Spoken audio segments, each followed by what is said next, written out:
They didn't do that here, but they do have audience behind the stage, which means, of course, wherever you look as an actor on that stage, you can see audience, because they're all around you. And most important of all, I think, they're visible. Because, and this is a lie, there are no lights in this building. Yeah. Flagrantly not true. We have the ability to light this place without burning it to the ground, and we do. So we can perform at night, so it's not just a tourist theatre. The Elizabethans didn't, so they performed in the afternoon at 2 o'clock by daylight. Fairly obviously, in a theatre with no lights, you can't turn the lights down. So the audience remain lit exactly the same as the actors. Which means you can see them, well that's a given. They can see you, and I think most importantly of all, you can see each other. You're always aware that you're at a play, because you're always aware of everyone else around you. You're not going to do the imaginative leap to go, I am now in Verona, or Rome, or Athens, or whatever, because you're not. You're in a large thatched building in southeast London, surrounded by 2,999 other people. And it makes a huge difference to the way these plays are written. And what interests me about Shakespeare is correlating this to how he writes the plays, because it seems to me that too much of the time we spend discussing what they're about, rather than why they're written the way they're written. And we'll talk about that when we go inside. Stage itself, wide, narrow, as you can see, a large centre door, 2 side doors. Above that, balcony level, which as I say is mostly audience. And then the centre area is the musicians' gallery, and of course Juliet and Mark Antony and anyone else who appears above. Above that, there's a roof painted with the signs of the zodiac, sun and the moon, and it's called the Heavens. And it's very obvious symbolism. Up is heaven, down is hell. At the end of Marlowe's Dr. Faustus, the trap and the stage opens and Faustus goes down to hell. When Jupiter goes up to heaven in Cymbeline, the actor left on stage says, see, he's entered his radiant roof. Well, that only makes sense if heaven's a roof above your stage, right? Sort of generic up there. Some of you are going to see Hamlet, I understand. Hamlet describes heaven as being a majestical roof fretted with golden fire. There it is. So, you know, when Hamlet describes the earth as being a sterile promontory, I would have thought the definition of a sterile promontory is a bare thing that sticks out, like that. It's self-referential theatre. You're going to see Twelfth Night, aren't you, on Sunday? Almost my favourite self-referential moment in Twelfth Night. Do you know the play? As during the letter scene, as it gets sillier and sillier, more and more unconvincing, Fabian turns to the audience and says, if this was played upon a stage now, I could condemn it as an improbable fiction. Well, it is an improbable fiction, it is being played on a stage. You don't really expect someone in the show to turn to you and go, this is rubbish. Constantly reminding you that what you're seeing is theatre. Viola, are you a comedian? I'm not that, I play. You know, I could say a little more than I have studied, and that question's out of my part. You know, she's admitting she's an actor. She's not admitting she's a he, but she's admitting she's an actor. It's very self-referential. Above that, there's a gabled loft, as you can see, which is called the Heavens Loft. That's where they kept sound effects. They kept a thunder sheet. They had a rain noise machine. We know they kept 2 cannon up there to announce the arrival of actors playing royalty. Probably not their sharpest plan. In June 1613, they're performing Henry VIII. The wadding from one of the cannons catches the thatch. The building burns to the ground mid-performance. Apparently, never quote this in any essay, paper or exam. Apparently one guy's breeches catch fire and his next door neighbour throws his beer over them. Everyone gets out safely. I would not trust that piece of information. It's rebuilt the following year, 1614. Bigger, tiled roof, so less fire risk. Double gable over the stage, so you don't need the pillars, which must be a huge relief. And we think bigger audience capacity. But Shakespeare, we think, does not write for the second globe. He retires back to Stratford in about 1611. He probably writes a couple of plays after that in collaboration with a man called John Fletcher, but probably not for the second globe. He dies back in Stratford in 1616, possibly of cholera. There's an outbreak of it in the town at the time. He seems to die quite quickly. He's not that old, even for the time. But the theatre keeps going back in London right through until 1642, when all theatres in the country are closed because of the English Civil War. The parliamentarians are in charge. They don't trust actors. They don't like fun. So they close down all places of entertainment.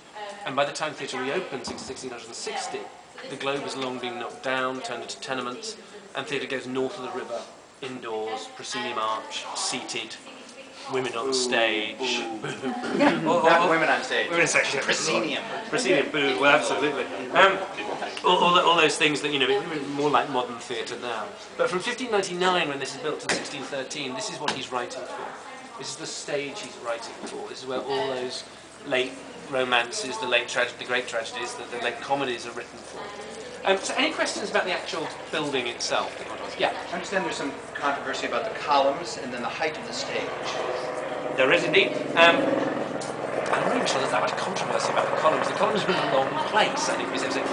When we started doing this base, we did a workshop season, of which actually I was a part, here, and we hadn't finished it all, and they had two sort of quasi-columns that were movable. And the columns really should be about 2.5, 3 feet nearer the corner, diagonally down. And modern actors could not work out how to do it. We could not make it work. So they took, I think, at this point, this is the moment where 50% of the academic team behind the Globe resigned, took the decision to move them back up to make our poor little actors' lives easier. Even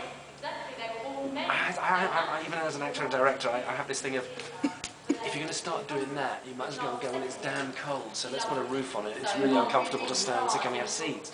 And you could turn it into the Olivier. But not that I'm knocking the Olivier, which is a wonderful theatre, but... so yeah, and the height of the stage, some would argue this is 5 foot, some people argue it should be 4 foot. I mean, it's all... The entire argument about the height of the stage is based on one drawing of the interior of a theatre called the Swan, and extrapolating how high that stage is, which you can't know anyway. I mean, if you look over here, you'll see that these two side bays have been raised, because currently people now think that actually perhaps the entrances would have been from the back rather than through the rabble, and they'd have been raised a bit further so you could see more over the rabble to separate you in the posh seat from the smelly lower classes down there. It's sort of work in progress, and you know, Mark Rylance, our old artistic director, once said if we discovered it was facing the wrong way around, we'd knock it down and start again. So you can see the board of governors going, no! Burn the evidence. But you know, we've sort of moved on from there. I mean, if you come and see a show last summer under Dominic and the other artistic director, we have sets and we have scenery, and we have stuff coming out into the yard. And so we did Mary Wise of Windsor here, and it was like Starlight Express. There was a sort of track around there, which I have views on. But it's a question of what you're trying to do, really. I mean, the difficulty is, of course, it's a working theatre, and it's hard to argue with 100% sales, which is what we do. And, you know, it's difficult to go, well, you're getting it all wrong, you should think about doing it another way, when you can't get a ticket for love nor money. Yeah. It's interesting, having directed here and at the Blackfriars. At the Blackfriars, they are sticklers, and they are become... The more the Globe gets, oh, don't worry about how Shakespeare did it, let's just do it. The more the Blackfriars go, right, you're not going to do anything that wouldn't have happened in Elizabethan times, Jacobean times. Which is very interesting. I had an email from them the other day saying, you remember the bit where you had Barone jump into the audience in Love's Labours, we wouldn't let you do that now. Because we don't think they would have gone into the audience. And I sort of think, part of me thinks they're right, part of me thinks it was a really good gag and I resent it. But it's 6 and 1/2 dozen of the other. You know, there's lots of argument. The trouble with authenticity, how long you got? The trouble with authenticity is, of course, you can never recreate an authentic audience. So to some extent you're doomed. Nor indeed can you recreate an authentic company, because we're not allowed to take small children out of school and turn them into actors at the age of 14. You know, British government sort of balk at that slightly. So, you know, even when we've done all male productions, which we have, you know, young women are played by 18, 19-year-old guys. Well, an 18, 19-year-old guy is not the same. I mean, if nothing else, vocally, not the same as someone who's yet reached puberty. I always think the worst career track of any actor in history has got to be a Shakespearean boy actor. Because you start off at the age of 13 and you're playing Beatrice and Kate and Viola and Olivia and Rosalind and Rosaline, these fantastic parts.